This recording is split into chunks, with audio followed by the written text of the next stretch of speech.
Magandang araw po sa inyong lahat. Ako po si Angeline Matcha, ang mag-uulat ngayong araw. At ang aking iuulat ay ang pang-ukol. Kawalong bahagi ng pananalita at sa Ingles naman ay preposition. At ito ang binubuo ng aking iuulat. Una, ang kahulugan ng pang-ukol.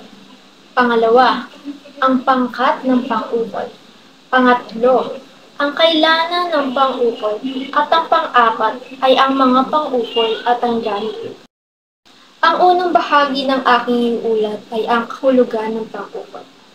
Marahil lahat sa atin ay simula elementarya pa lamang ay pinag-aaralan na ang pang-ukol. At ngayon ay atin naman itong babalik-balikan upang ating mas maunawaan ang mga pangungusap. Ang pang-ukol ay ang pananalita na nag-uugnay sa pangalan, panghalik, pandiwa at iba pang salita sa loob ng pangungusap. Kapag ginamit mo ang pang-ukol, ito ay magdudulot ng pagbabago sa iyong pangungusap. Sa paggamit nito sa pangungusap, lumalawak ang kahulugan nito. Paglalahad ng patutunguhan, sanhi, kinalalagyan, panahon, at iba pa. Sa itong muperma na nauuna sa pangkat ng salitang pangalan at panghalik. Ito ay isinulat ni Lope G. Santos, ang sumulat ng Bararila ng Wikang Pambansa. Aking ikalawang tatalakay ay ang kailangan ng pang-ukol. Ito ang mga pang-ukol na ginagamit sa isahan at sa maramihan. Sa isahan, ni at kay. Ito ang salitang tumutukoy sa ngalan ng tao. At sa maramihan naman, nina at kina.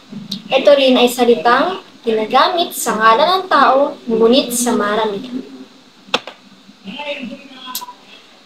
Ito naman ang pangkat ng pang-ukol. Una, ito ay ginagamit sa pangalang pambalana. Ukol sa, laban sa, hinggil sa, ayon sa, at tungkol sa. Halimbawa, tungkol sa pagdiriwang ang paksa sa usapin. Ang pang-ukol na ginamit dito ay tungkol sa. Tungkol saan ang paksa sa usapin? Sa pagdiriwang. Pangalawang halimbawa. Laban sa mga pang-abusong opisyal. Ang pang-ukol na ginamit naman dito ay laban sa. At ang huling halimbawa ay, ang mga damit ay para sa mga nasalanta ng bagyo. Ang ginamit na pang-ukol naman dito ay para sa. Ang pangalawa naman ay ginagamit sa tanging ngalan ng tao. Ang gawa, ari, layon, at kilos ay para lamang sa ngalan ng tao. Tulad ng ukol kay, laban kay, para kay, tungkol kay, at hinggil kay. Halimbawa, si Darren ay para kay Angge. Ang pang-ukol na ginamit dito ay para kay. Ito yung ginagamit sa ngalan ng tanging ngalan. Para kanino si Darren?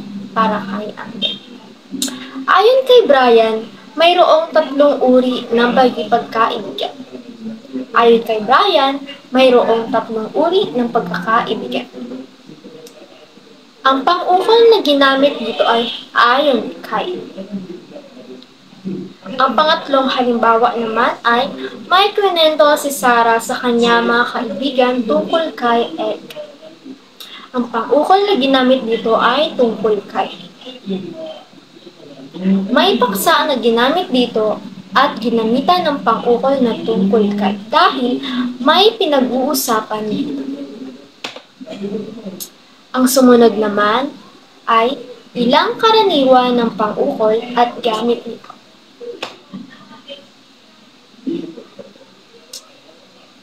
Una, nang.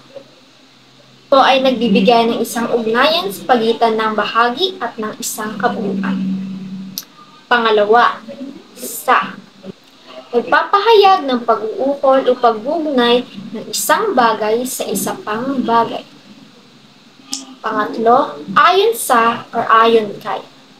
Ito ang nagpapahayag ng pinanggalingan o basihan ng isang bagay. Ang pang-apat naman ay para sa o para kay. Ginagamit ito upang maipahiwatig ang gamit ng isang bagay o may pagbibigyan ng isang bagay. At ang huli naman, tungkol sa o tungkol kay.